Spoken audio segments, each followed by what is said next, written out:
ଆଜିକାଲି ଭାରି ଚର୍ଚ୍ଚାରେ ଲୋୟର ପିଏମଜି ରେ ସବୁବେଳେ ଦେଖିବାକୁ ମିଳୁଛି। ଲୋୟର ପିଏମଜିରେ ଦେଖିବାର ଅର୍ଥ ହେଲା ଯେ ପ୍ରାୟ ଖବର ଆପଣ ମିଡିଆରେ ବା ଯୋଉ ଗଣମାଧ୍ୟମ ଯୋଉ ସଂସ୍ଥା ମାନେ ଓଡ଼ିଶାରେ ଅଛନ୍ତି ବା ଭୁବନେଶ୍ୱରରେ ଯୋଉମାନଙ୍କର ହେଡକ୍ୱାର୍ଟର ଅଛି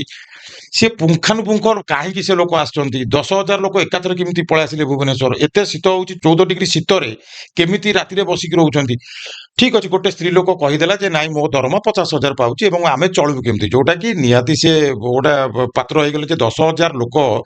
ସମସ୍ତଙ୍କ ଷ୍ଟ୍ରାଇକଟା ବା ଆନ୍ଦୋଳନଟା ବେକାର ହେଇଗଲା ତ ମୁଁ ସେଠିକି ଯାଇଥିଲି ତାପରେ ତାଙ୍କର ଭିତରୁ ବୁଝିଲା ବେଳକୁ ଯେ ନାଇଁ ତାଙ୍କର ଗ୍ରେଡ୍ ପେ ୟା ବେସିକ୍ ପେ ୟା କଣ ସୁବିଧା ବହୁତ ଜିନିଷ ଅଛି ଅବଶ୍ୟ ସେଥିରେ ଲୋକ ବି ମତେ ବହୁତ ଗାଳି ଦେଇଛନ୍ତି ଯେ ତୁ କୋଉଠି ପଢଉଛୁ ତୁ କିଏ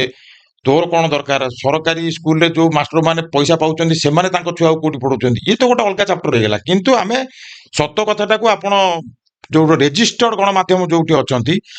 ହୁଏତ ତାଙ୍କ ମାଲିକଙ୍କ ବା ଏଡିଟରଙ୍କ ପାଖରେ ସମୟ ନାହିଁ କିମ୍ବା ଯୋଉ ସମ୍ବାଦ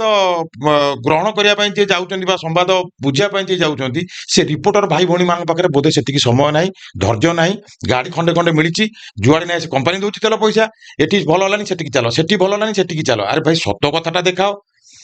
ବହୁତ ଜିନିଷ ଅଛି ଆଜ୍ଞା।